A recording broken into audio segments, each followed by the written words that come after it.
Hi students, welcome to Saraswati classes. और अब हम लोग स्टार्ट करेंगे कैलकुलस पार्ट 3। जो इसमें प्रॉब्लम्स है ये थोड़े से टफर लेवल पे, टफर साइड पे। और इनमें जो क्वेश्चंस आए हैं they are a bit unique, bit new type of questions. ठीक है, तो ट्राई करो कि आप इनको अप्रोच करो, खुद से सॉल्व करो। ठीक है, थोड़े टफ लगेंगे बट जैसे ही आप पेन पेपर उठाओगे, सॉल्व करना स्टार्ट करोगे, you will be able to do that. पहला क्वेश्चन से स्टार्ट करते हैं। Area bounded by the relation greatest integer 2x plus greatest integer y equal to 5 is।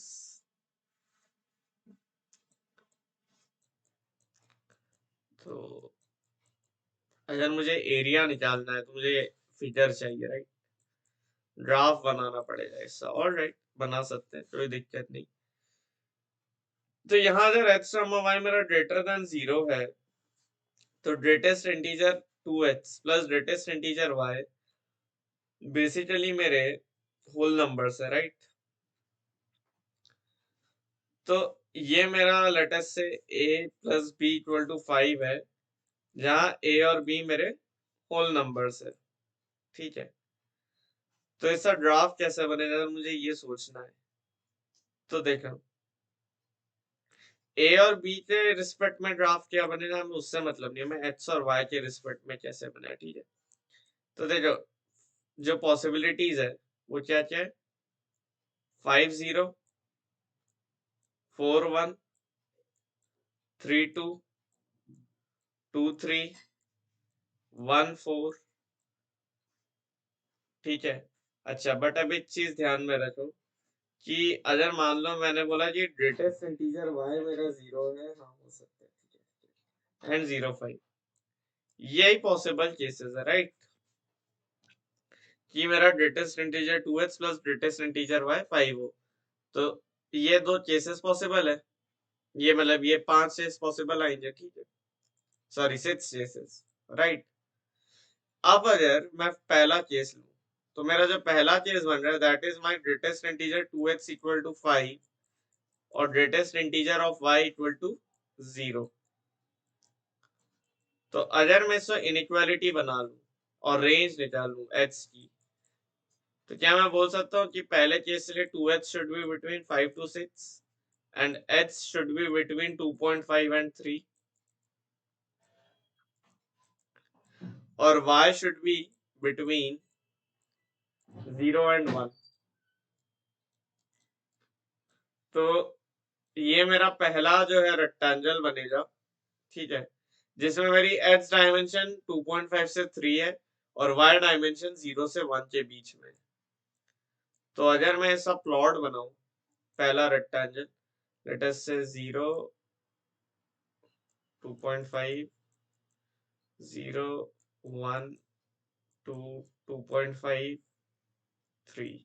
ठीक है, तो 2.5 से 3 मेरा x है एंड y मेरा 0 से 1 है।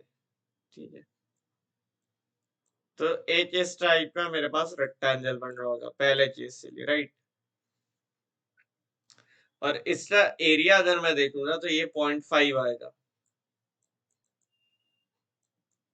ठीक है, ये मेरे पास 0.5 आएगा। अब अपन नेक्स्ट रेक्टेंगल की तरफ बढ़ते हैं। नेक्स्ट रेक्टेंगल है मेरा ग्रेटेस्ट इंटीजर 2x बराबर 4 एंड ग्रेटेस्ट इंटीजर y बराबर 1।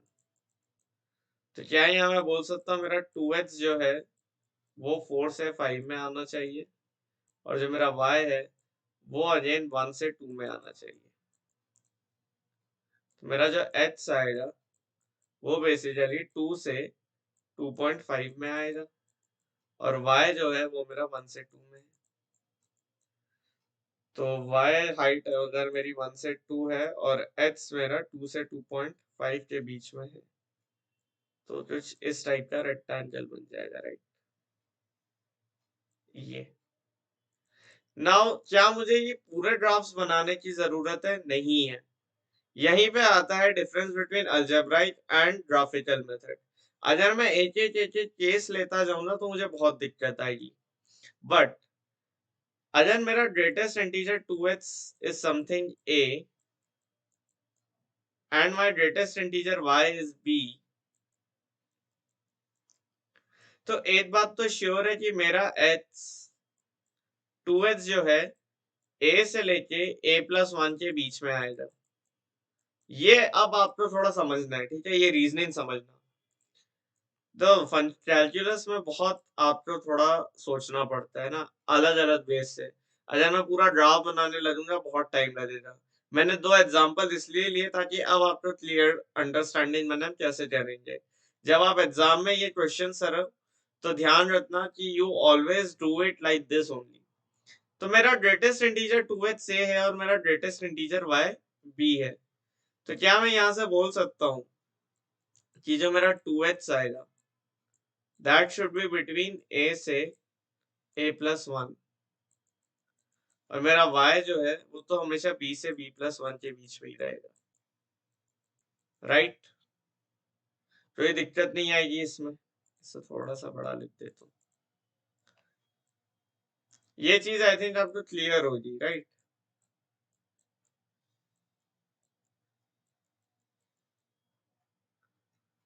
तो क्या मैं बोल सकता हूँ मेरा h will be between a/2 से a/2 + 1/2, और मेरा y will be between b से b+1, ठीक है, राइट। तो मेरा जो x और y है ये बेसिकली एक रेक्टेंगल रिप्रेजेंट करता है जिसकी ब्रेड्थ x है और हाइट y है। ये बेसिकली एक रेक्टेंगल रिप्रेजेंट करेगा जिसकी हाइट x है और इस टाइप से लेंथ y है। तो जो बेसिक h आएगा ये लेंथ कितनी आएगी, दिस डिफरेंस, है ना, यहां से लेके यहां तक ये जो इंटरवल लेंथ होगी यही तो मेरी विड्थ होगी, और ये वाइट में जो इंटरवल लेंथ होगी वही मेरी हाइट होगी। ये अपन ने प्लॉट करा ना अभी, यहाँ पे प्लॉट करा, तो ये चीज तो बहुत इजीली क्लियर है कि ये interval length H C interval length मेरी विड्थ है और y की इंटरवल लेंथ मेरी हाइट है, और h और ये इंटरवल लेंथ का प्रोडक्ट मेरा एरिया होता है। रेक्टेंगल का एरिया क्या होता है, लेंथ इनटू ब्रेड्थ। बस लगा देता हूँ, ब्रेड्थ है मेरी हाफ, है ना, a/2 से a/2 + हाफ तक की वैल्यूज इंक्लूसिव अंदर तक, ठीक है। तो वो हो जाएगा हाफ इनटू y एरिया कितना आ रहा है 1, मतलब 8 रेक्टेंगल एरिया हाफ आएगा।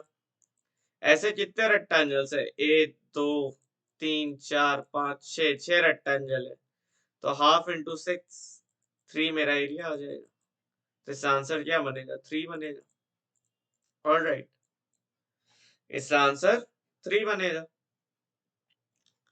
अब आपका अगर फिगर बनाते हुए देखना है तो आप चलते जाना और इस तरह से आपके पास इस तरफ 6 सक्सेसफुल रेक्टेंगल्स आएंगे। आप वो ग्राफ भी बना सकते हो, बट हमें ग्राफ बनाना ही क्यों है, हम इसे डायरेक्ट एनालिटिकली कर सकते हैं। अच्छा सोचो, मान लो मैं देता greatest integer of 3x plus greatest integer of 2y equal to a, ठीक है। 2y इक्वल टू लेटेस्ट से मैंने बोल दिया 5। तो अब आप ये वाला क्वेश्चन खुद से ट्राई करना, देखो कैसे बना सकते हो। Alright, try this one now. Greatest integer 3x plus greatest integer 2y equal to 5। Greatest integer से डरना नहीं है बच्चों, ग्रेटेस्ट इंटीजर की प्रॉपर्टी याद रखना कि अगर ग्रेटेस्ट इंटीजर HM है तो h हमेशा m से m+1 के बीच में आएगा। ये प्रॉपर्टी अगर आपको याद होगी तो आप इजीली कोई भी क्वेश्चन सॉल्व कर सकते हो, ठीक है। So no worries, alright, no worries, just keep doing your work, ठीक है। नेक्स्ट क्वेश्चन पे आते हैं, ठीक है।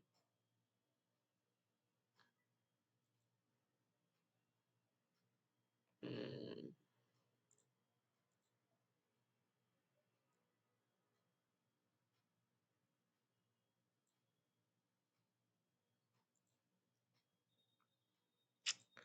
ठीक है, नेक्स्ट क्वेश्चन पे आते हैं। एक minute. Now this is a question of manipulations, ठीक है। If F of x is a function, अब ये जो है फंक्शनल इक्वेशन की कैटेगरी का क्वेश्चन है, बट ये कंटिन्यूअस डिफरेंशिएबल वाली फंक्शनल इक्वेशन नहीं है। वो वाली हम लोग करेंगे जब डिफरेंशिएबिलिटी के और सवाल करेंगे ना। नेक्स्ट पार्ट में उस टाइप के क्वेश्चंस मैंने बेसिकली रखे हैं जिसमें हम लोग एओडी टाइप के डिफरेंशियल इक्वेशन कर रहे हैं। एक्चुअली मैं उनको करवाना चाह रहा हूँ डिफरेंशियल इक्वेशन से टाइप, ठीक है, क्योंकि अगर आपको पता हो जो जेई में डिफरेंशिएशन इंटीग्रेशन वाली फंक्शनल इक्वेशंस होती है उनमें डिफरेंशियल इक्वेशन का बहुत ज्यादा यूज होता है। तो रादर देन उससे मैं डिफरेंशियल कैलकुलस में कर रहा हूँ, मैं चाह रहा हूँ मैं उसे आपको इंटीग्रल में ही करवा दूँ, ठीक है। ये एक अलग टाइप की फंक्शनल इक्वेशन है। यहाँ तो गिवन नहीं कि एफ डिफरेंशिएबल है या इंटीग्रेबल है या कंटीन्यूअस है। मैंने बहुत बार देखा है बच्चे बहुत सारे डिफरेंशिएशन लगा देते हैं और उसका जो यूज भी नहीं है। यहाँ पे आप डिफरेंशिएशन लाके तो कर भी नहीं सकते। सवाल पढ़ते हैं। एफ एक्स में एक इक्वेशन दी है आपको और आपसे उसने पूछा है sum of digits of the value of this expression. देखो, किसी भी सिग्मा को देख के घबराना नहीं है। सबसे पहले सिग्मा को एनालाइज करना है मुझे, ठीक है। What is that sigma? यहाँ सिग्मा दिया है r बराबर 0 से लेके 19 तक f ऑफ 5 प्लस 12 r। मुझे ये समेशन निकालना है, ठीक है। मतलब बेसिकली मुझे क्या निकालना है, f of 5 plus f of 17 plus f of 29 and so on. ये बेसिकली एक एपी है जिसका फर्स्ट टर्म 5 है और कॉमन डिफरेंस 12 है ना। सारे टर्म्स इसी टाइप से। ऑलराइट, अब मुझे क्या करना है, बट मुझे अब कुछ एफ एच से बारे में पता तो नहीं है। उसने बस मुझे एफ ऑफ 5 की वैल्यू दे रखी है 10। बाकी मुझे एफ एच से इस इंफॉर्मेशन से निकालने। तो लेट अस स्टार्ट। इक्वेशन है मेरे पास f of x minus 1 plus F of x plus 1, this is equal to √3 f x, ठीक है। देखो, अब यहाँ पे √3 जो है ये सारा मजा किरकिरा कर रहा है, राइट। ये इरेशनल नंबर जो है हमें बहुत परेशान कर रहा है। अब क्यों परेशान कर रहा है? क्योंकि जैसे यहाँ पे दो कोएफिशिएंट रैशनल है और यहाँ एक इरेशनल कोएफिशिएंट आ रहा है। तो मेरा सबसे पहला एम होना चाहिए कि मैं ये √3 हटाऊं, ठीक है। √3 हटाने का बेस्ट तरीका क्या है कि मैं बोथ साइड √3 मल्टीप्लाई कर दूं। तो तुम बोलोगे सर आपने तो दो √3 और डाल दिए, पर फिर मैंने बोला मैं डेफिनेशन भी तो यूज कर सकता हूँ। ये जो इक्वेशन दी है इसमें मैं रीयूज भी तो कर सकता हूँ, समझे। 8 स्टेप आगे सोचो। मैं √3 से बोथ साइड मल्टीप्लाई करके नेक्स्ट स्टेप में यही इक्वेशन तो प्लग इन कर सकता हूँ। समझाते हैं कैसे। √3 मैंने मल्टीप्लाई किया तो ये बन जाएगा √3 times F of x minus 1 plus √3 times F of x plus 1 and that is equal to F of X 3 times F of X. अब जाने मन मेरे पास ये वाली इक्वेशन है, ये इक्वेशन मुझे दी हुई है। तो क्या मैं √3 times F of x minus 1 को F of x minus 2 plus F x लिख सकता हूँ, हाँ या ना बताना।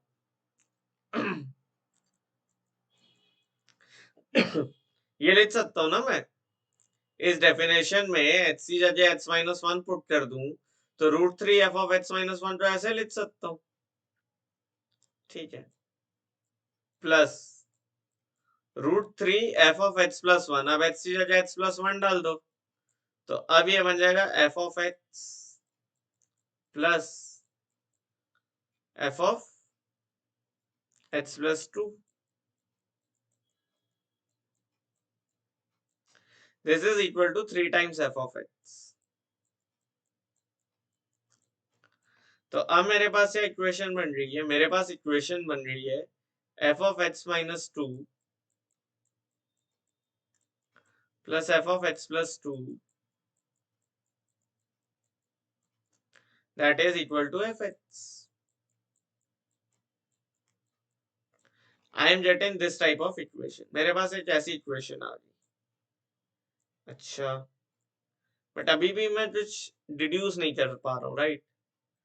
ये equation is not that good, क्योंकि इस टाइप की इक्वेशन मेरे पास ऑलरेडी थी।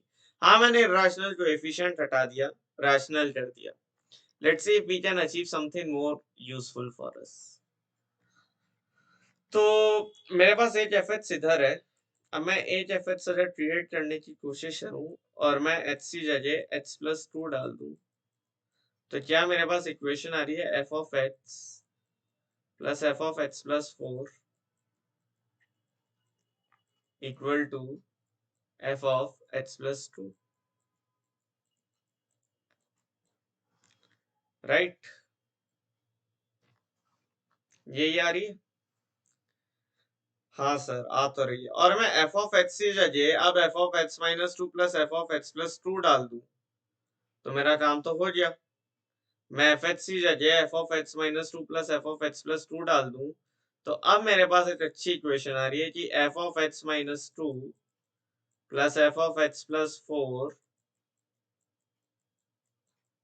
ठीक है? मैं एफ एच की जगह क्या डाल रहा हूँ, f of x minus two plus F of x plus two, तो F of x plus two तो कैंसिल हो जाएगा। तो अल्टीमेटली मेरे पास क्या आएगा, f of x minus two plus F of x plus four equal to zero. तो मेरे पास बेसिक इक्वेशन आ रही है कि एफ ऑफ एक्स माइनस, अब क्या करें, अब अपन एच सी जगह एक्स प्लस टू वापस डाल देते हैं। तो अब मेरे पास आ रहा है F X plus F of x plus six equal to zero. तो मेरे पास आ रहा है एफ एक्स बराबर minus of F of x plus six. सही आ रहा है? बिल्कुल सही आ रहा है। अब मैंने क्या करा, एच सी जगह एक्स प्लस सिक्स डाल दिया,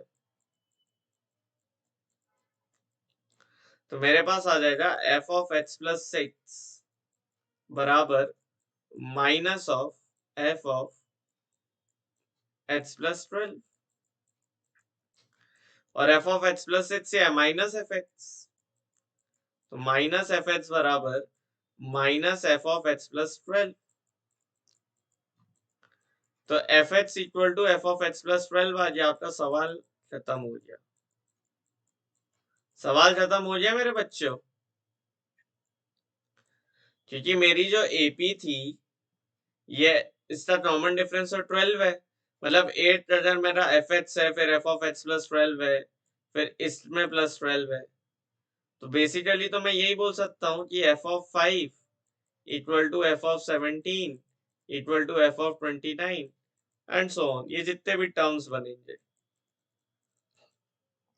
ये सब किससे बराबर है, एफ ऑफ 5 की वैल्यू 10 है,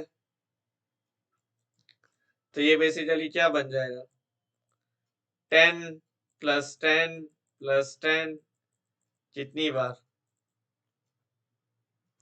0 से 19 कितने टर्म्स हुए, जल्दी बताओ, 0 से 19 देयर आर 20 टर्म्स, तो ये 10 प्लस 10 प्लस 10 कितनी बार बन जाएगा, 20 बार बन जाएगा। और आंसर मेरा कितना आएगा, 10 इंटू 20 200। तो 200 इसका आंसर होना चाहिए, मैं लिख देता हूँ। क्लियर है ये सवाल? एक बार और एक्सप्लेन कर देते हैं। रूट थ्री से पहले मल्टीप्लाई करा, इस इक्वेशन का मैंने फिर यूज करा। इस इक्वेशन में मैंने एक बार एच सी जगह एच माइनस वन डाला, एक बार एच सी जगह एच प्लस वन डाला, ठीक है? ये स्टेप अगर क्लियर नहीं है तो एक बार पेन पेपर लेके करना, तुम्हें समझ आएगा मैं क्या बोल रहा हूँ, ठीक है? समझ में आ जाएगा ना? नहीं आया तो कमेंट्स में पूछ लेना, फिर बता देंगे, कोई दिक्कत नहीं। But I think this should B obvious. उससे बाद मैंने एच सी जगह H plus two plug in कर दिया। क्यों? क्योंकि मुझे एफ ऑफ एक्स एक बार इधर आया तो एक बार इधर भी ले आऊंगा, और फिर एलिमिनेट हो जाएगा, इतना एक साइड में जीरो आ जाएगा, ठीक है? My ultimate goal was to reach कि यहाँ पे जीरो आ जाए। उसके बाद अपन ने ये सब्स्टिट्यूशन किया, ये सब्स्टिट्यूशन किया, अपना आंसर आ गया। तो अगर तुमने इस वैरायटी के क्वेश्चन पहले किए होंगे तो तुमसे ये बहुत जल्दी बन गया होगा ना। In fact this is a very popular example.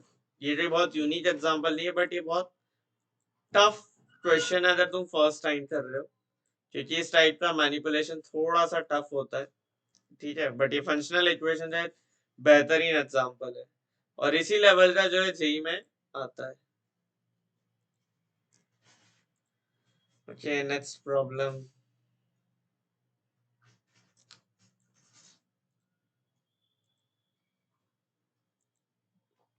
एक सेकंड रुको यार।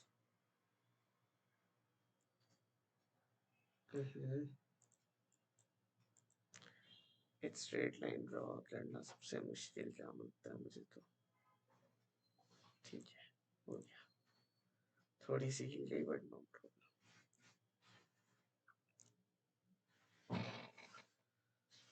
The solution set for greatest integer of x into fractional part of x equal to 1। ठीक है, ग्रेटेस्ट। अच्छा, एक बात याद रखना भाइयों, जब तक ये लाइन लिखी ना हो ना, इनको ग्रेटेस्ट और फ्रैक्शनल पार्ट मानना मत। ऑलराइट, ये लाइन जब तक लिखी नहीं हो, मतलब ये braces and square bracket denote कर रहे हैं। जब उसने ये डेफिनेशन दे दी तभी तुम इसे ग्रेटेस्ट और फ्रैक्शनल पार्ट मानना, वरना मत मानना। ठीक है, ये बहुत बार एग्जाम्स में होता है, वो लोग जब तक डिफाइन नहीं करते बच्चे तब भी ग्रेटेस्ट इंटीजर मान लेते हैं ना, वो ब्रैकेट है तब तक। अब ये तो भैया सबसे आसान, इससे आसान कोई सवाल नहीं हो सकता, बट मैंने देखा है जब भी मैं शीट्स में इस टाइप के सवाल डालता हूँ, स्टूडेंट घबरा जाते हैं ग्रेटेस्ट और फ्रैक्शनल को देख के। आप लोग घबराना ही नहीं है, आप लोग इनमें सिर्फ डेफिनेशन याद रखती है। Greatest integer x into fractional part of x 1 है। अब मेरे भाई तू मुझे एक बात बता, greatest integer of x basically क्या होगा? Greatest integer of x is basically a integer, सही बात। फ्रैक्शनल पार्ट ऑफ एक्स क्या होगा? फ्रैक्शनल पार्ट ऑफ एक्स मेरा मुझे पता है 0 से 1 के बीच में रहता है। तो यहाँ पे ग्रेटेस्ट इंटीजर एक्स मेरा इंटीजर की जगह एक नेचुरल नंबर होना चाहिए। क्या मैं सही बात बोल रहा हूँ? क्या मैं सही बात बोल रहा हूँ? मैं बिल्कुल सही बात बोल रहा हूँ। तो अगर मेरा ग्रेटेस्ट इंटीजर एक्स एक नेचुरल नंबर है, तो लेट अस से वो m है, where m belongs to natural. तो m टाइम्स फ्रैक्शनल एक्स होना चाहिए 1। तो फ्रैक्शनल पार्ट ऑफ एक्स कितना आ गया? 1/m। अब ये 1/m अगर डिफाइंड है और m बिलोंग्स टू नेचुरल है, ठीक है, पर ये fractional part of X should not be equal to 0। तो इसका मतलब मेरा m should be greater than 1, या फिर ऐसे समझो, फ्रैक्शनल एक्स मेरा 1/m है, तो मेरा 1/m should be less than 1। इसलिए मेरा m should be greater than 1। मेरा m is greater than 1 and m belongs to natural। आ गई रेस्ट्रिक्शन। x से होता है greatest integer of x plus fractional part of x, क्या बन जाएगा? m plus 1/m। और m प्लस 1/m कितना होता है भाई? मतलब m प्लस 1/m ये ऑप्शन है, and m belongs to natural -1। क्यों? क्योंकि ये हमने डिराइव कर दिया, m is greater than 1। Simple सा प्रॉब्लम है, बट स्टूडेंट्स एक तो ये चीज देख के घबरा जाते हैं, ऊपर से ये ऑप्शंस देख के। घबराना नहीं है, आपको अपनी स्किल्स, आपको अपना मैथ्स यूज करना है। जहां घबराओगे वहां ये सब टफ लगने लगा। Greatest integer X is the simplest to use. अब मैं आपको देता हूँ एक होमवर्क क्वेश्चन जो आपको ट्राई करना चाहिए, जो मैं यहाँ पे लेना भूल गया हूँ। ठीक है, ये क्वेश्चन आप सभी को ट्राई करना चाहिए। एक ओल्ड आईएसआई क्वेश्चन है। अगर x plus greatest integer y plus fractional part of z, इसकी वैल्यू लेटेस्ट से समथिंग 10.2 है, greatest integer x plus y plus fractional part of z, इसकी वैल्यू लेटेस्ट से 20.4 है, और fractional part of x plus fractional part of y plus, एक minute setup करने दो जरा, यहाँ पे फ्रैक्शनल पार्ट आएगा और यहाँ पे ग्रेटेस्ट इंटीजर आएगा, हो गया, ठीक है। And greatest integer of x plus fractional part of y plus z, ये बराबर है 30.6, ठीक है। जहां आपका ग्रेटेस्ट इंटीजर जो है GIF डिनोट, ये स्क्वायर ब्रैकेट GIF है, और ये आपका फ्रैक्शनल पार्ट है। तो आप मुझे x, y और z फाइंड आउट करके दो, ठीक है। इस क्वेश्चन में आप x, y, z जो है फाइंड आउट करो। स्क्रीनशॉट ले लो ये क्वेश्चन का, ठीक है। टेक द स्क्रीनशॉट, ले लिया होगा आपने स्क्रीनशॉट अब तक। ट्राई दिस प्रॉब्लम, ठीक है। This is a very good homework question.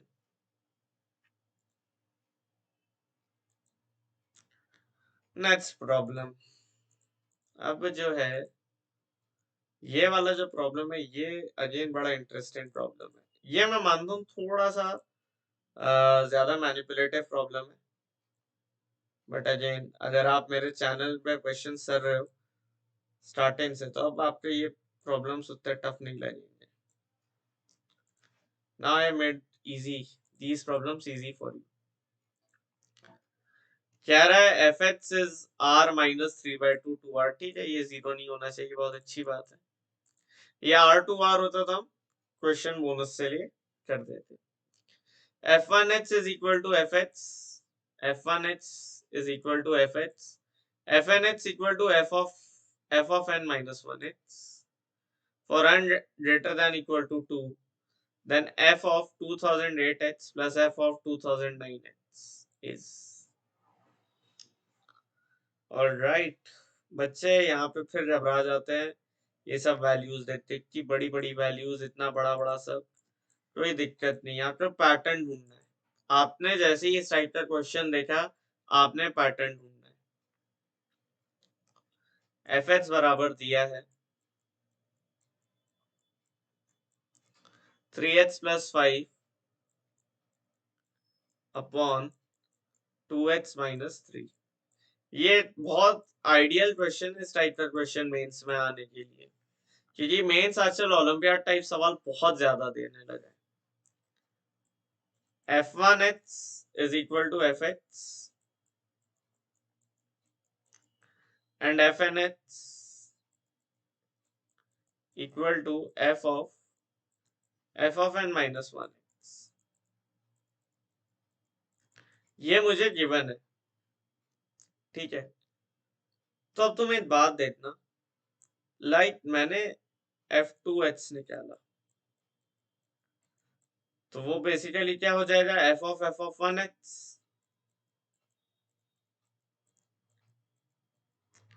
तो वो बन जाएगा तुम्हारा 3 times 3x plus 5 plus 5 upon 2 times 2x minus 3 minus 3, ठीक है। तो ये बन जाएगा तुम्हारा 9x plus 5 times 4 upon 4x minus 3 times 3, ठीक है। ये बन जाए f of 2x, right, alright. फिर अपन ने, अब क्या मैं f3h चेक करूं, या मैं यहां से पैटर्न ढूंढने की कोशिश करता हूं, या एक बार और तुम एक बार यहां से पैटर्न ऑब्जर्व करने की कोशिश करना, ट्राई टू अंडरस्टैंड क्या हो रहा है। मेरा h एक लीनियर टर्म है, मेरे पास h की पावर 1 है। अभी तुम कांस्टेंट भूल जाओ, 3h है, ठीक है। और इसमें मैं h की जगह लेटर से एक और 3h डालता हूँ, तो वो बन जाएगा 9h। फिर से मैंने एच सी जगह डाला, क्या डालेंगे अब, एच सी जगह क्या डालेंगे, ठीक है, एच सी जगह अगेन ये फंक्शन जाएगा पूरा का पूरा।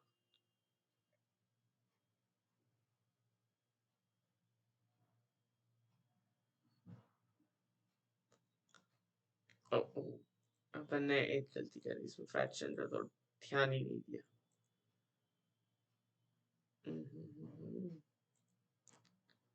तो ये ऐसे बनेगा 3 times 3h plus 5 upon 2h minus 3, sorry upon 2 times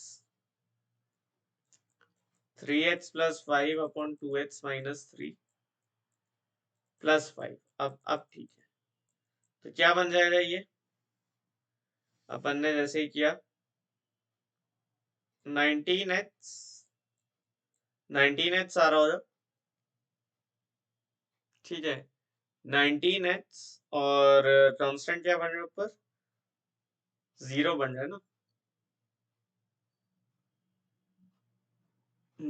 constant 0 बन जा रहा है। तो 19h अपॉन 16h माइनस 5, ये बन रहा है मेरा एक्सप्रेशन। देखो F2H ये आ रहा है। हाँ, अब तो थोड़ा पैटर्न समझना पड़ेगा, तो एक आध बार और पुट करना पड़ेगा, समझे। एच सी जाए ये पूरा जाएगा, नॉट ओनली वो थोड़ा सा गड़बड़ हो गया था। तो एच सी जाए ये पूरी चीज जाएगी। तो जैसे ही मैंने पहली चीज देखी तो ये 19h बना, और डिनोमिनेटर देखा तो 2 3 6 10h, और 10 माइनस 15 तो माइनस 5 बन गया F2H। फिर अपन अब देखेंगे F3H, ठीक है, अब देखते हैं F3H क्या बनता है।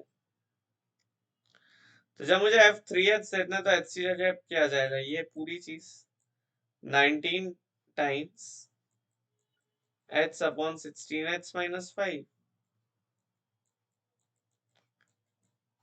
ठीक है, एच सी जगह तो यही डालेंगे, और यहाँ पे भी क्या बन जाएगा 16 times 19h upon 16h minus 5। तो अब ये बनेगा F2H से अपन ने F3H निकाल देना, F3H ये बनेगा, एच सी जगह F2H डाल दिया बस, ठीक है। तो ये बन रहा है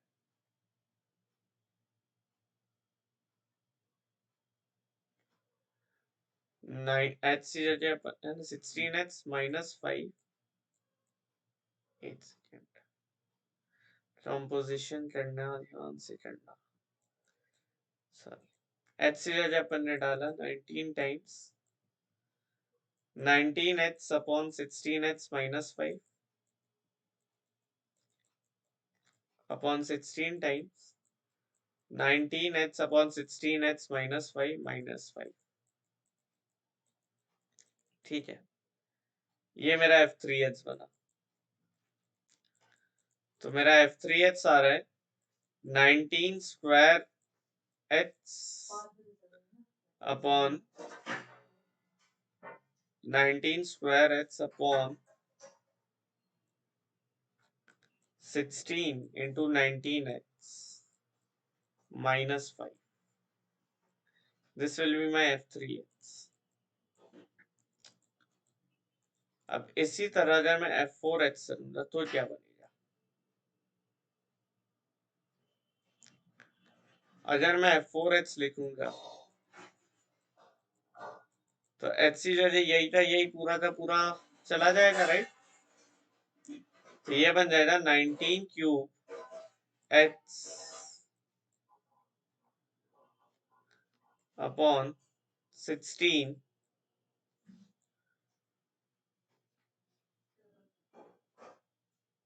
19 क्यूब h अपॉन, या फिर एच सी जगह एक बार और स्टेप बाय स्टेप चलो, 19 स्क्वायर टाइम्स आपने एच सी जगह डाल दिया 19h अपॉन 16h प्लस 5। मैं यहाँ पे रश नहीं कर रहा हूँ ताकि आप पैटर्न थोड़ा फटाफट जज कर पाओ। 16 times 19h upon 16h plus 5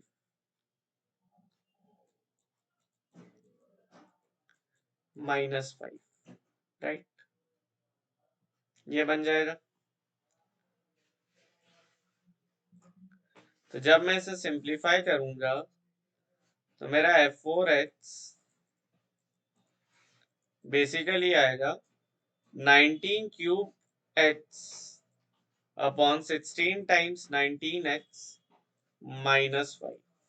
और अब मुझे ये पैटर्न क्लियर हो गया है कि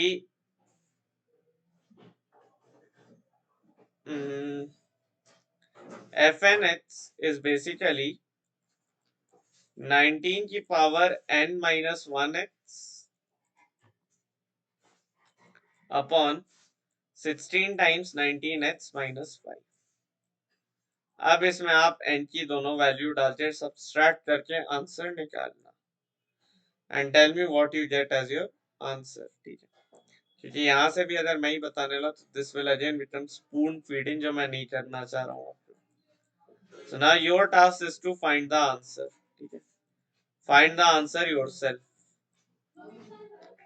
ये कैलकुलेशन अगर आप मेन से सीरियस एस्पायरेंट हो तो खुद से करोगे, वरना आप छोड़ दोगे। Now comes the next problem. अब इस टाइप का प्रॉब्लम कैसे होता है? और कंपोजिशन पर बेस्ड प्रॉब्लम। ठीक है, फिर आप सोच रहे हो कि कंपोजिशन पे इतने प्रॉब्लम्स क्यों? जरूरी है बेटा, कंपोजिशन पे सवाल कराने पड़ते हैं। बहुत ज्यादा मैनिपुलेटिव टॉपिक होता है कंपोजिशन। ठीक है, तो इसमें भी वैसे तो एक इजी सा मैनिपुलेशन आपको दिख ही गया होगा अब तक। आपसे उसने पूछा है find the number of real solution of the equation f of f of f of fx equal to 0। इससे मुझे नंबर ऑफ रियल सोल्यूशन चाहिए where fx is equal to h square plus 10h plus 20। क्या मैं fx को ऐसे लिख सकता हूँ h प्लस 5 का होल स्क्वायर माइनस 5,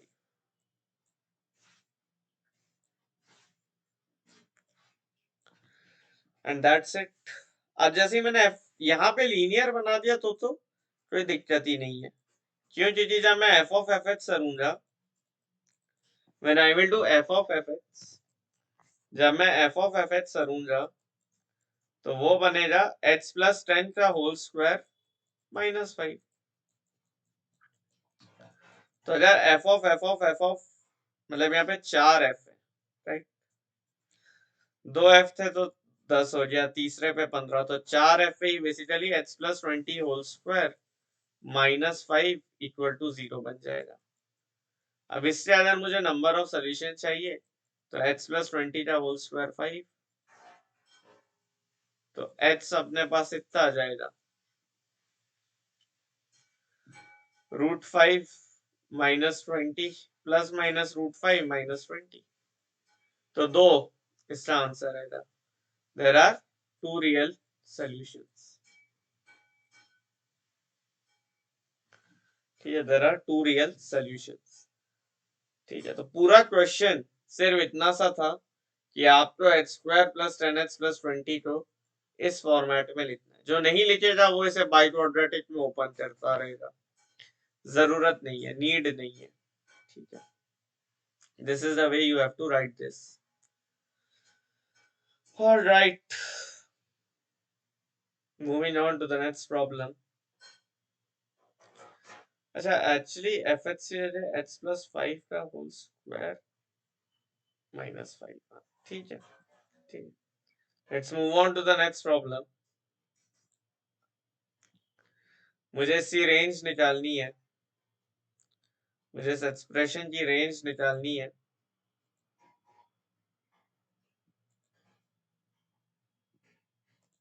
ठीक है।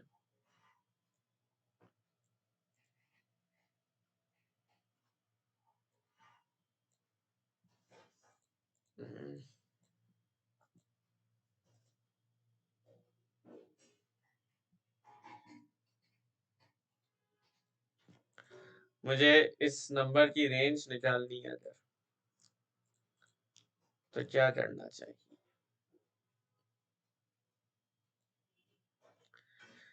The range of fx can be expressed as this, then find the value of this. तो fx मेरे पास बेसिकली क्या लिखा है यहाँ पे, मैं ln की प्रॉपर्टी लगाना स्टार्ट कर देता हूँ। 2 ln square x plus 3 ln x plus 3 upon ln square x plus 2 ln x plus 2. This is what is given to me.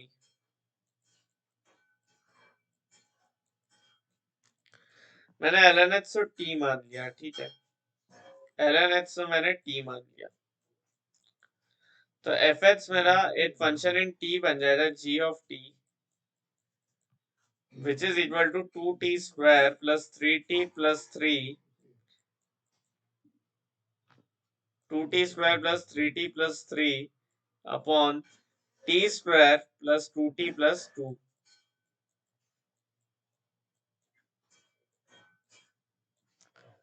तो g of t मेरा ये बन जाएगा, राइट। अभी जो मेरा t है ln x से बराबर है, तो मेरा जो t है वो तो एक रियल नंबर हो रहा है, नेगेटिव भी हो सकता है पॉजिटिव भी हो सकता है, ठीक है। तो मेरा t जो है दैट बिलोंग्स टू रियल, तो मेरे पास t पे ऐसे से खास रेस्ट्रिक्शंस भी नहीं है, ऑलराइट। तो जब खास रेस्ट्रिक्शन नहीं होती है तो अब अपन को क्या देखना चाहिए, हमें इस पे एक बार g डैश t निकाल के देखते हैं। मेरा g डैश t क्या आता है, let us see for g dash t। तो g डैश t मेरा आ रहा है t square plus 2t plus 2 into 4t plus 3, 4t plus 3 minus 2t square plus 3t plus 3 into 2t plus 2 upon T square plus 2t plus 2 का whole square. तो वो तो positive है, उससे बारे में जो इतनी चिंता नहीं करनी। तो अब देखो क्वाड्रेटिक टर्म तो गायब हो गई, 4t स्क्वायर से 4t स्क्वायर ही, सॉरी क्यूबिक टर्म गायब हो गई, दैट इज गुड, ठीक है। 4t क्यूब चला गया, रिमेनिंग मेरे पास आएगी है क्वाड्रेटिक टर्म। तो ले देते हैं what is this g dash t। g dash t में मेरे पास t स्क्वायर का क्या कोएफिशिएंट बन रहा है, 8t स्क्वायर यहाँ से आ रहा है, 6t स्क्वायर, तो 2t स्क्वायर आ जाएगा, 2t स्क्वायर आ जाएगा यहाँ से। और जब मैं वैसे बात t का कोएफिशिएंट देखता हूँ तो यहाँ से t एक तो इधर से आएगा 6t और 8t 14t, और यहाँ से जब देखेंगे तो 6t और 6t 12t, और माइनस में है तो 2t square plus 2t, remaining का कांस्टेंट देखना है तो यहाँ पे आएगा 6, ठीक है। अरे एक गलती हो गई यार, 2t इंटू 3 थोड़ी ना होता, टी स्क्वायर तो है ना, तो 3t स्क्वायर और माइनस 4t स्क्वायर, तो ये आएगा तुम्हारा basically minus T, 2t square minus T, ठीक है, 2t स्क्वायर माइनस टी, और remaining is the constant term, तो वो बचेगा सिर्फ यहाँ से 2 3 6 एंड 6 माइनस 6 दैट इज 0, है ना। तो कांस्टेंट टर्म मेरा 0 बन रहा है, तो g डैश t जो है मेरा 2t square minus t upon something positive आ रहा है, अपॉन समथिंग पॉजिटिव आ रहा है। ठीक है, तो इससे अगर मैं रूट्स देखूं तो ये बन रहा है टी टाइम्स 2 माइनस टी, जी डैश टी ऐसा बन रहा है, राइट। तो जी डैश टी जहां ग्रेटर देन 0 हो जा, तो यहाँ से माइनस कर ले, तो T into T minus 2 less than 0, ठीक है। तो 8.2 है, 8.0 है, ठीक है। तो जैसे ही जी डैश टी आ गया तो मेरे पास मैक्सिमा और मिनिमा भी आ जाएगा और मेरे पास रेंज भी आ जाएगी, ठीक है। समझ में आ रहा है प्रॉब्लम? तो अब मेरे पास इसी रेंज निकालना कोई बहुत बड़ी बात नहीं है, मुझे 0 पे और 2 पे वैल्यू चेक करनी है बस, ठीक है। वेयर मेरा 0 आई थिंक मिनिमा आएगा और 2 मेरा मैक्सिमा आएगा। अगर मैंने 0 रखा तो ये बन रहा है 3/2, ठीक है। तो 0 पे रखा तो 3/2 आया मिनिमा, और 2 रखेंगे इधर, 2 रख देंगे, ठीक है, क्योंकि जी डैश टी जहां 0 आएगा that will give me my मिनिमास। तो अब मुझे बस जी ऑफ 0 और जी ऑफ 2 निकालना है। जी ऑफ 0 मेरा कितना बन रहा है? जी ऑफ 0 मेरा बन रहा है 3/2, और जी ऑफ 2 मेरा कितना बन रहा है? मेरा जी ऑफ 2 बन रहा है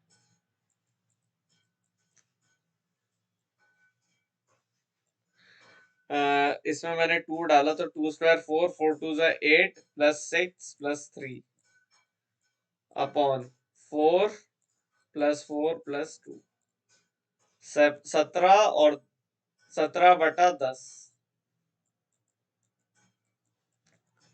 सवाल में पूछा गया a plus B plus c plus d by 2, तो 20 और 12, मतलब ये बन गया 3 प्लस 2 प्लस 17 प्लस 20/2। तो आई थिंक आंसर आपका आएगा 17 प्लस 10, सॉरी। तो 17 और 3 हो जाए 20, 20 और 12 32, 32/2 16, तो इसका आंसर आना चाहिए 16, ठीक है। तो इस तरह से जो है आप ये वाली प्रॉब्लम जो भी सॉल्व कर सकते हो, है ना। यहाँ पे एक बात ध्यान में रखना, मान लो अभी तो जी डैश टी जो है अपने पास रूट्स आ गए, मान लो जी डैश टी में जो क्वाड्रेटिक बनती है, लेटर से जी डैश टी कुछ ऐसा बनता है t square plus t plus 1, ठीक है। Let's assume g dash t कुछ ऐसा बनता, तो इसका मतलब मेरा होता कि g dash t is always greater than 0, मतलब ये एक इंक्रीजिंग फंक्शन बन जाता। और जैसे ही मेरा जी डैश टी एक इंक्रीजिंग फंक्शन बन जाता, तो मिनिमा के लिए मुझे करना पड़ता लिमिट टी टेंड टू 0, ठीक है, और मैक्सिमा के लिए मैं करता limit T tend to infinity, ठीक है। तो ये होता मिनिमा और ये होता मैक्सिमा। अब मैं बताता हूँ मैंने ये वाला क्वेश्चन क्यों डाला। मैंने बहुत बार स्टूडेंट से कॉमन मिस्टेक करते हुए देखा है, वो मिनिमा मैक्सिमा के लिए डायरेक्ट यहाँ पे limit T tend to 0 T tend to infinity लगा देते हैं। वो नहीं करना है, पहले आपको जी डैश टी चेक करना है, हो सकता है मैक्सिमा मिनिमा का क्रिटिकल पॉइंट आ रहा हो, ठीक है। तो ये मिस्टेक अपन नहीं करेंगे, ऑलराइट।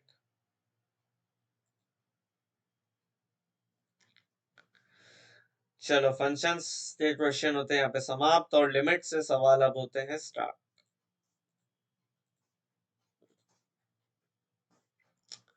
अब जैसे लिमिट से सवाल स्टार्ट होते हैं तो आपका एक्स्ट्रा कॉशियस होना पड़ता है, ठीक है। बिकॉज लिमिट्स में आपने एक गलती की और आपका आंसर गलत। बट लिमिट्स जो है सबसे आसान टॉपिक होता है, जब पहली बार पढ़ते हैं तो सबसे टफ भी लगता है। क्वेश्चन है limit extending to infinity 3/x into greatest integer of x/4। जब मुझे इसको अप्रोच करना है ना, तो अब तुम एक बात समझो कि लिमिट जो है वो जा रही है h to infinity, right.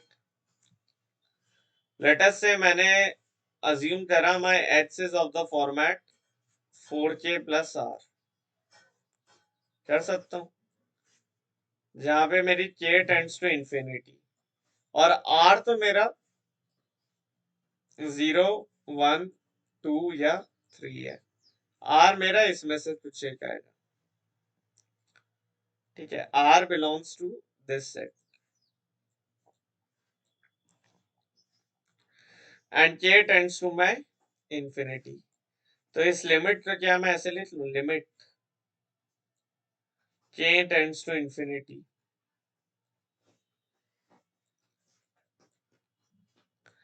3/4k plus R times greatest integer of 4k plus R by 4।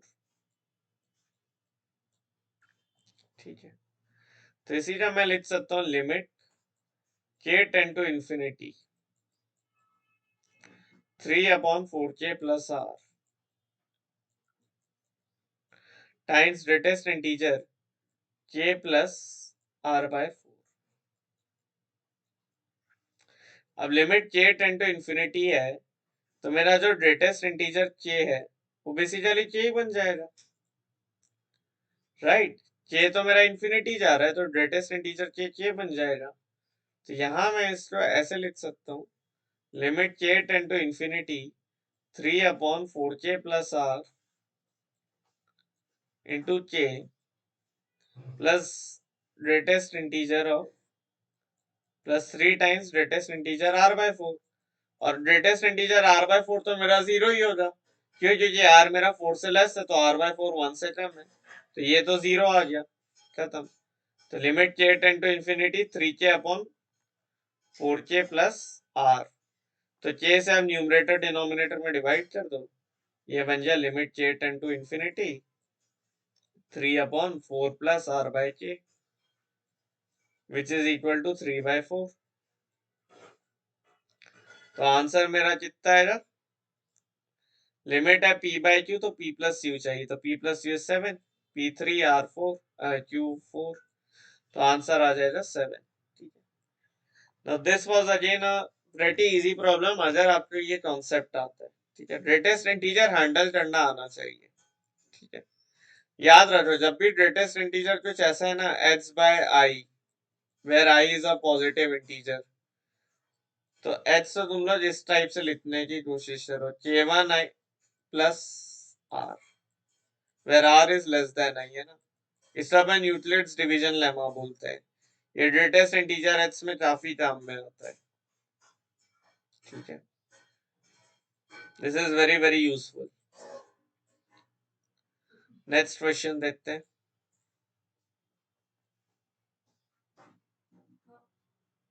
ठीक है, और नेक्स्ट क्वेश्चन जो है कहता है limit extend to i minus e to the power fractional part of x minus fractional part of x minus 1 upon fractional part of x a whole square, और I is an integer। अच्छा sir कैसे करें, ये तो बहुत tough सवाल है। बिल्कुल टफ नहीं है, उसने अगर तुम्हें एच आई माइनस के टर्म्स में दिया है तो तुम एक काम क्यों नहीं करते, तुम इस फ्रैक्शनल पार्ट ऑफ एच को H minus greatest integer H लिख लो, क्या दिक्कत आ रही है। तो ये बन जाएगा मेरा limit H tending to I minus limit H tending to I minus e to the power h minus greatest integer x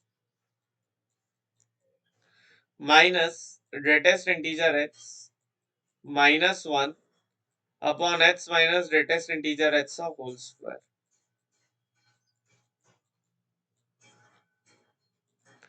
अब limit h tends to i minus है, तो इसी लिमिट को मैं ऐसे भी लिख सकता हूँ, limit h tending to 0 e to the power I minus h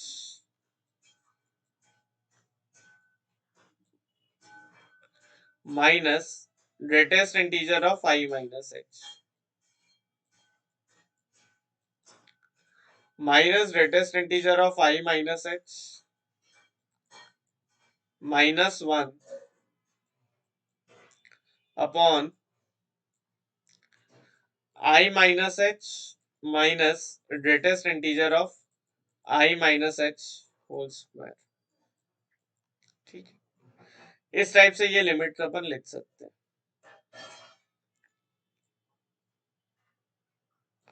अब ये बनेगा, let us expand this, limit H tend to 0। यहाँ पे अपन क्या प्रॉपर्टी यूज करेंगे कि greatest integer of x plus Y बराबर x plus greatest integer y। ठीक है, x plus greatest integer y अगर x मेरा इंटीजर हो तो i तो मेरा इंटीजर है, तो ये बन जाएगा e to the power i minus H minus i minus greatest integer of minus H minus i minus greatest integer of minus H minus 1 upon minus H है ना upon i minus H minus i minus greatest integer of minus H का whole square.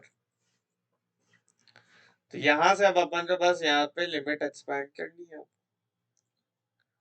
तो this becomes limit h tend to 0, limit h tend to 0, i से तो i cut गया, ये बना e to the power of minus h plus greatest integer of minus h minus i plus greatest integer of minus h। ठीक है, minus 1 upon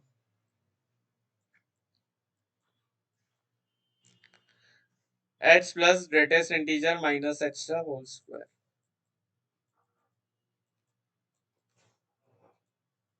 ठीक है, now limit is h tending to 0। ठीक है,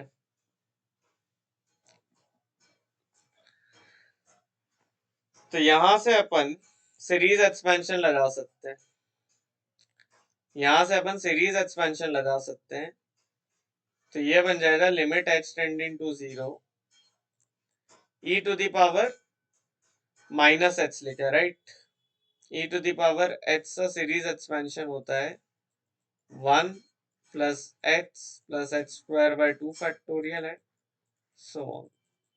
तो जब मैं माइनस h कर रहा हूं तो यहाँ आएगा 1 minus h minus greatest integer of h greatest integer of h plus h minus greatest integer h whole square by 2 factorial that is 2 minus i minus greatest integer, और यहाँ पे माइनस h है ना, greatest integer of minus h minus greatest integer of minus h minus 1 upon h, और ये plus है। ठीक है, upon h plus greatest integer minus h का होल स्क्वायर। तो जो जो चीजें कैंसिल हो रही है पहले तो उन्हें आप कैंसिल करते जाओ। ठीक है, ये बन जाएगा तुम्हारा आ,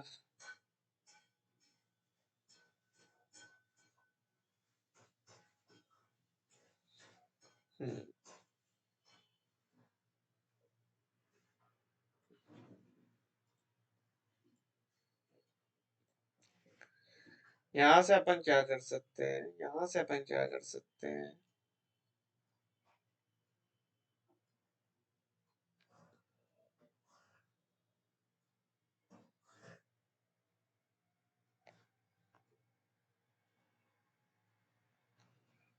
तो अब जब आप इसे सॉल्व करोगे ये और ये तो चले गए, और minus greatest integer of minus h and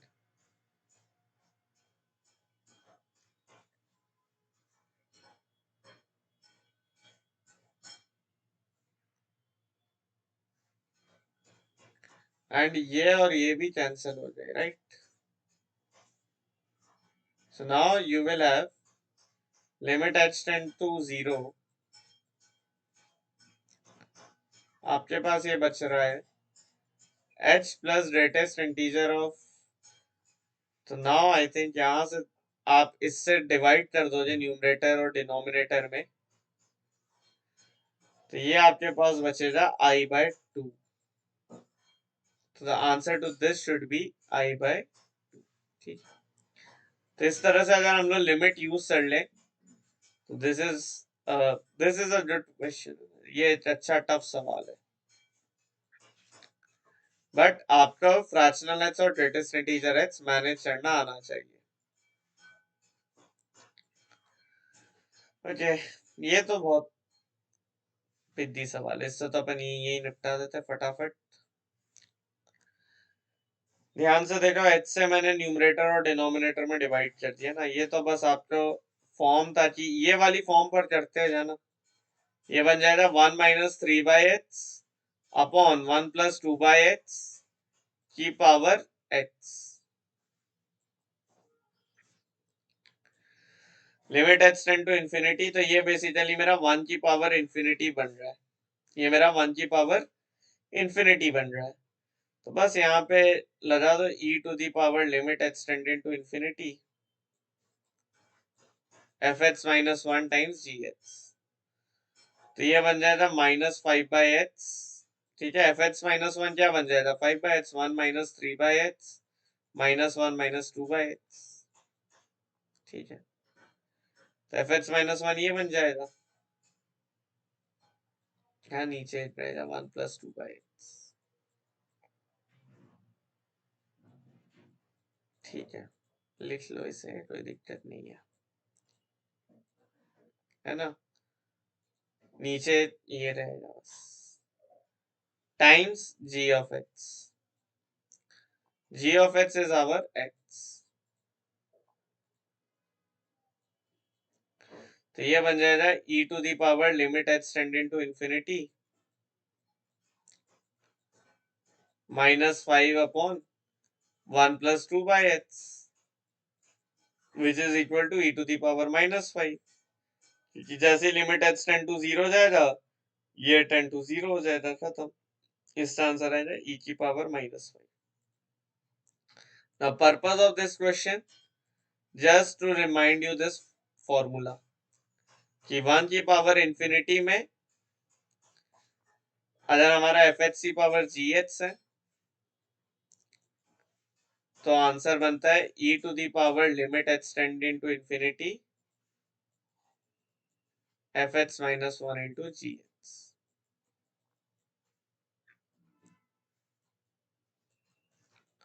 और अगर 0 की पावर 0 हो या इंफिनिटी की पावर इंफिनिटी हो तो उसमें क्या बनता है e⁻ limit h tending to infinity g of x into ln of f of x, ये दोनों फॉर्मूले आप ध्यान में रखिएगा, ठीक है, ये बहुत ज्यादा यूजफुल होते हैं। प्रूफ करना ही ना बहुत इजी होता है, आप बस लिमिट में लॉग ले लेना तो वो प्रूफ हो जाता है,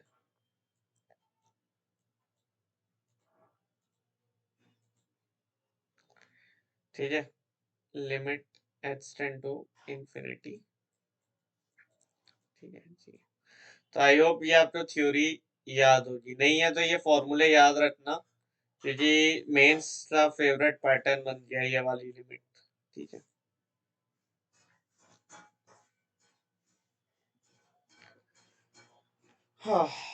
let's see the next problem. fx be a cubic polynomial and limit h tending to 0, this is 1/3, then f of 1 cannot be equal to, ये तो जो है आपका सीधे सीधे सीरीज एक्सपेंशन से बन जाएगा। लेटर से आपने मान लिया एफ एच तो S A H cube plus B H square plus C H plus D, ठीक है।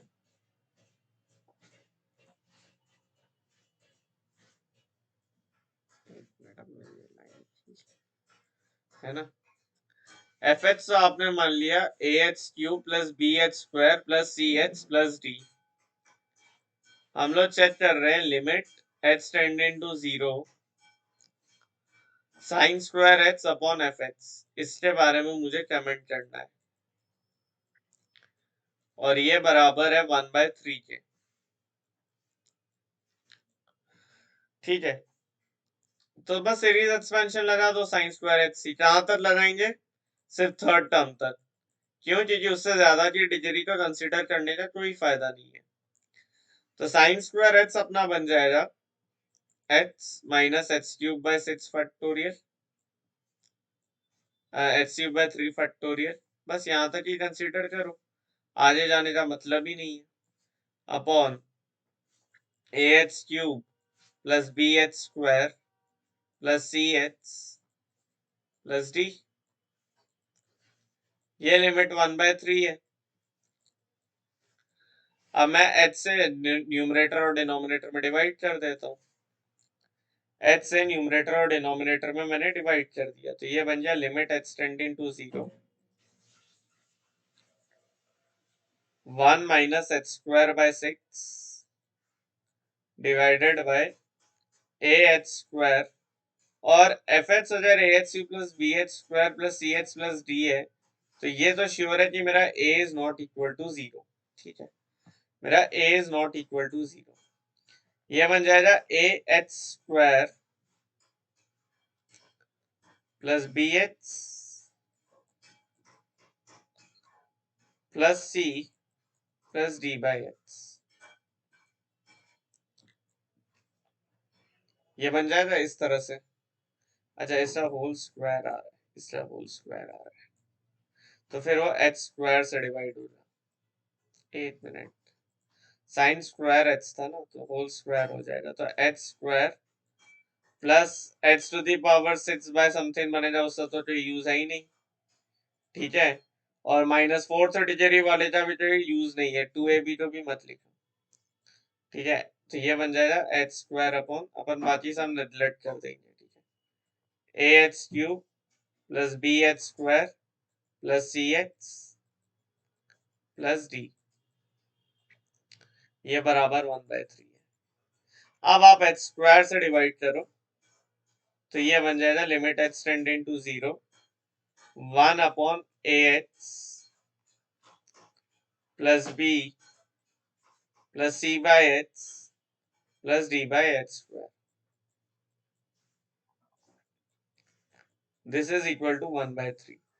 अब अगर ये लिमिट एग्जिस्ट करती है, तो मेरा सी और डी क्या होना चाहिए? 0 होना चाहिए, क्योंकि ये लिमिट एग्जिस्ट करती है। अगर नहीं होंगे तो ये वाले टर्म्स हमेशा इनफाइनाइट होते जाएंगे, तो मेरा सी और डी 0 होना चाहिए। और अब ये मेरा बन जाएगा limit H tending to 0 1 upon A H plus B, that is equal to 1/3। और फाइनली अपने पास b की वैल्यू आ गई 3, राइट। b की वैल्यू आ जाएगी 3, एच सी जगह 0 डालोगे तो 1/b 1/3, तो b इज इक्वल टू 3। तो b अगर मेरे पास 3 आ गया, तो एफ एच मेरे पास कितना आएगा? एफ एच मेरे पास आएगा ए H cube plus 3h square, और c और d 0 थे, तो एफ ऑफ 1 मेरे पास a प्लस 3 आएगा।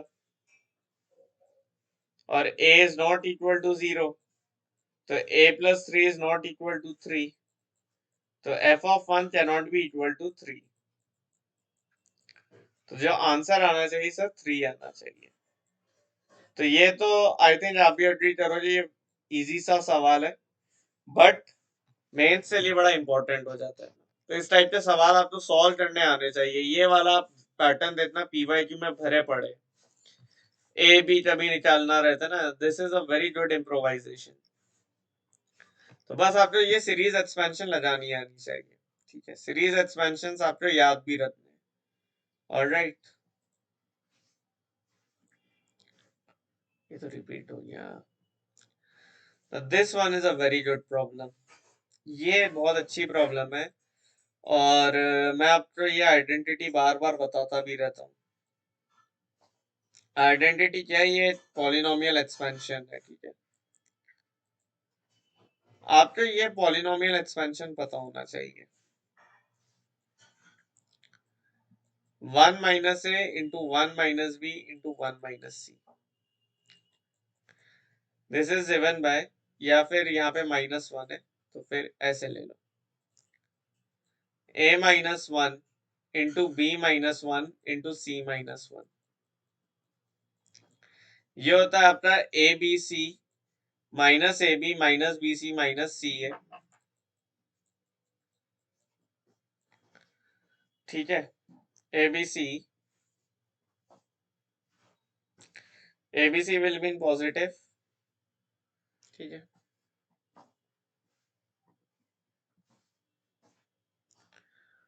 या इसको तो मैं ऐसे ही लिख रहा हूँ, 1 माइनस ए into 1 minus B into 1 minus c, इसको ही कंसिडर करो, ठीक है। समझाते हैं क्या करना चाह रहे हैं अपन। ये बन जाएगा 1 minus,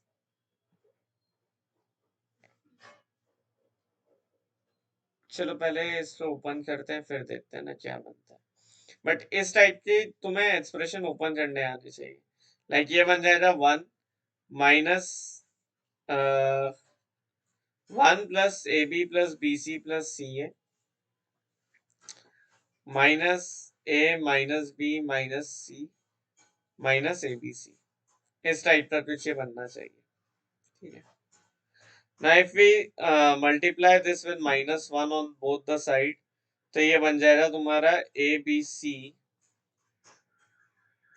minus a b minus b c minus c a plus a plus B plus c -1।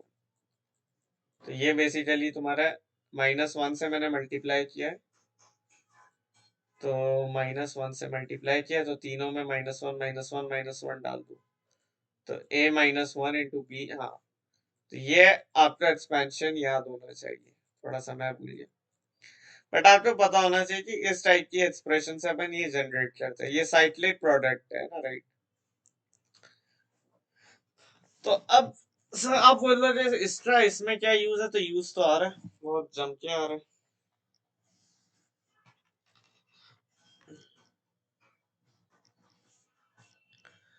कैसे यूज आ रहा है देखो, ये जो 140 है ये मेरा 4 इंटू 5 इंटू 7 लिखा है, राइट। 140, जो मेरा 35 है वो 5 इंटू 7 लिखा है, जो मेरा 28 है वो 4 इंटू 7 है, और जो मेरा 20 है वो 4 इंटू 5 है। तो अगर मैं ध्यान से देखूं तो मेरे पास बेसिकली एक्सप्रेशन क्या लिखी है, 4 की पावर h इंटू 5 की पावर h इंटू 7 की पावर h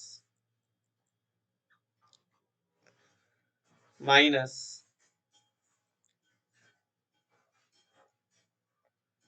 5 की पावर h 7 की पावर h माइनस 7 की पावर h 4 की पावर h माइनस 4 की पावर h और 5 की पावर h प्लस 4 की पावर h प्लस 5 की पावर h प्लस 7 की power h and -1। Now this can be written as, अगर मैं 4 की पावर h से a ले लूं, 5 की पावर h से b ले लूं और 7 की पावर h से c ले लूं, तो क्या तुम रियलाइज कर रहे हो ये मेरे पास a b c minus a b minus b c minus c a plus a b c -1 लिखा हुआ है। तो ये बेसिकली मेरे पास a -1 into b -1 into c -1 लिखा है, where a b c are 7 की, तो ये बेसिकली बन रहा है 7 की पावर h -1 इंटू 5 की पावर h -1 इंटू 4 की पावर h -1। तो मेरा जो न्यूमरेटर है वो बेसिकली सिर्फ ये लिखा हुआ है, देखो ये फैक्टराइजेशन जिसको नहीं पता हो, ये टेक्निक अगर नहीं पता होगी तो तुम जिंदगी भर न्यूमरेटर में खोए रह जाओगे। डिवाइडेड बाय, डिवाइड में आ रहा है एच साइन स्क्वायर एक्स, और इसमें जो लिमिट है दैट गोज टू जीरो। ठीक है, limit H tend to zero. तो जैसे ही एच जीरो की ओर टेंड करेगा तो sign square H H square की ओर टेंड करेगा, है ना। तो ये बेसिकली मेरे पास अब बन रहा है limit H tending to zero, 7 की power H minus one times 5 की power H minus one times 4 की power H minus one divided by h cube. मैं एक एच सब में डिस्ट्रीब्यूट कर दूंगा, ये बन जाएगा limit H tending to zero, 7 की power H minus one by H, 5 की power H minus one by H into 4 की power H minus one by H. यह बन जाएगा ln 7, राइट। अब आपको ये फॉर्मूला पता होगा कि limit h tends to zero, a की power h minus one upon x is basically equal to ln a। बस जैसे ही मैंने ये फॉर्मूला लगाया, ये मेरे पास लिमिट आ गई ln 7 into ln 5 into ln, that is equal to 2 times ln 2 into ln 5 into ln 7। Question कह रहा है मेरी गिवन लिमिट is equal to 2 times ln 2 into ln k into ln 7। तो k की वैल्यू मेरे पास बेसिकली आ गई 5, k की वैल्यू मेरे पास बेसिकली आ गई 5। तो इसका जो आंसर आएगा that will be 5। I hope आपको क्लियर है ये वाला क्वेश्चन, और आप इस टाइप के और सवाल बहुत आराम से कर पाओगे। ठीक है, this is a very easy manipulation but a very important one. अगर आप अगर आपने foundation of J introduction to J mathematics पढ़ा अच्छे से, फंडामेंटल्स ऑफ मैथमेटिक्स, तो आपने ये आइडेंटिटी लगाना सीखी होगी। इसलिए मैं हमेशा बोलता हूँ कि that is the most important chapter. अब ये क्वेश्चन जी आप स्क्रीनशॉट लो और इसे एज अ होमवर्क ट्राई करो। मैंने लिमिट्स से आपके इतने सवाल करा दिए। इसमें अगर तुम्हें टॉर्टेक्स या एक्सपेंशन याद भी नहीं है ना, तो भी तुम टॉर्टेक्स और क्रॉसेट्स बाय साइन एक्स करके कर सकते हो। ठीक है, टॉर्टेक्स और क्रॉसेट्स बाय साइन एक्स कर देना, एलसीएम लेना और उससे बाद एक्सपेंशन लगाना, तो उस तरीके से भी हो जाएगा। ठीक है, दिक्कत नहीं आएगी। Okay, next question.